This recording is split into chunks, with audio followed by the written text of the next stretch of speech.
Hi, it's Marlene Boyle from REMAX Jazz. We're here today at Deadly Grounds Cafe located in Courtice, which is right near the Panic Factory. And they've been here about 3 weeks in their new location. Brad, can you tell us a little bit about your special coffee beans that you distribute across Canada? Yeah, sure. So we import most of our beans from Latin American countries. Okay. We bring them in and then we roast them in Toronto at our roasting facility there. We distribute them throughout Canada. We have about 120 stores that we distribute to now, and about 5 or 6 cafes now that only use our product. Okay, that's great.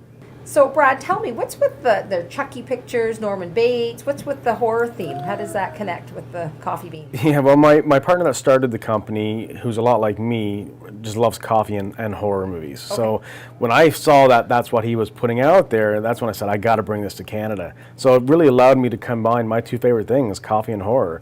So what we've done in the cafe is we've combined these things, and we provided a cafe and retail experience unlike anything else you're going to find. Okay. Brad, what are your hours?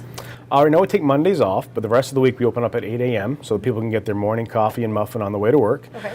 Most nights we're open till 8 or later. We want to be open in the evenings because we like to be able to put on a horror movie so people can hang out and just chill.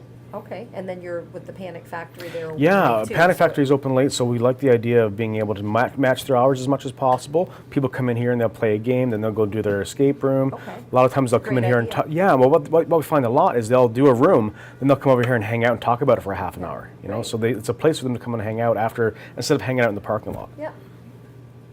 So I noticed, Brad, that you guys have a lot of local products that you bring into your store. Barbecue sauce, different consignment items, hot sauce, the homemade cupcakes. What is your house specialty that you offer for the food? Because I see that you have treats. And We do have lots of treats. What we do in-house is what most people come here for, which is our skull zones.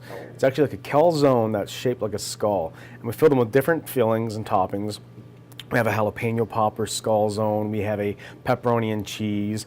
We do have a vegan one that we're going to be starting very soon as well for our vegan friends. So yeah, we have a lot, but that's definitely our signature for sure. Sounds excellent. People love to do different things with them, you know, tear them apart and, you know, take off the jaw. It's Yeah. a very morbid way to eat your pizza. Thank you, Brad, for meeting with us here today and explaining a little bit about your store. It's very unique and it looks fabulous. Thank you. And we appreciate you meeting with us. And I thank you for watching this version of Community Clips, and have a great day.